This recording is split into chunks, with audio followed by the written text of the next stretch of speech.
There are still a lot more myths out there, so welcome back to Gaming Misconceptions, Part 2.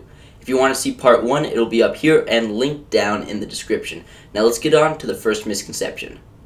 Gaming PCs are more expensive than consoles. Not necessarily true. You can build a PC that costs, say, $2,000 and have it check every single box, like 4K gaming and whatnot. But you could also make a PC that costs $500 and plays almost all games in 1080p, and certainly every game in 720p, or whatever obscure resolution a console is playing that game in. But in all, on average, PCs can take more boxes at a lower cost, plus generally have a larger performance to price ratio, especially when you factor in Xbox Live and all those things. It's too difficult. Building a PC does sound like a daunting task, but it's honestly way easier than it sounds. It's like learning how to ride a bike. You're really scared of falling off the bike, so you never try. But once you do it, it's actually not that bad. Plus, motherboards have safety mechanisms put in so that common beginner mistakes don't necessarily mean that you'll lose out on $100.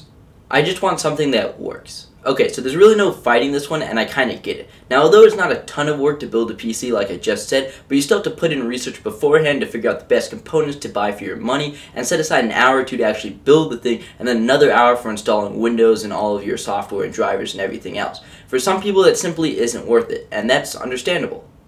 All i7s aren't the same. Now this could apply to i5s and i3s or any processor from the same company and series, but basically it's when people think that a laptop i7 isn't equal to a desktop i7, even though it is. They're only different because one is designed for compromised performance, for better thermals, and less power consumption. Now, the elements are built directly into the core of the CPU, but that doesn't mean they share the same overall layout and overall design.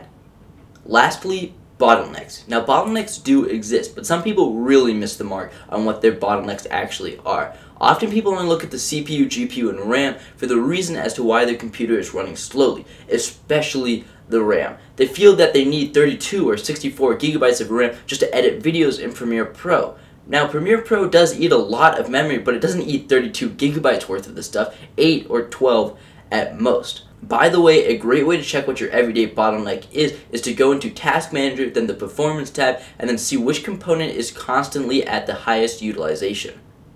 Well guys, I hope you liked this video. If so, please give it a thumbs up and consider subscribing. It really helps me out. My name is Akil Mohideen, and I will catch you guys later.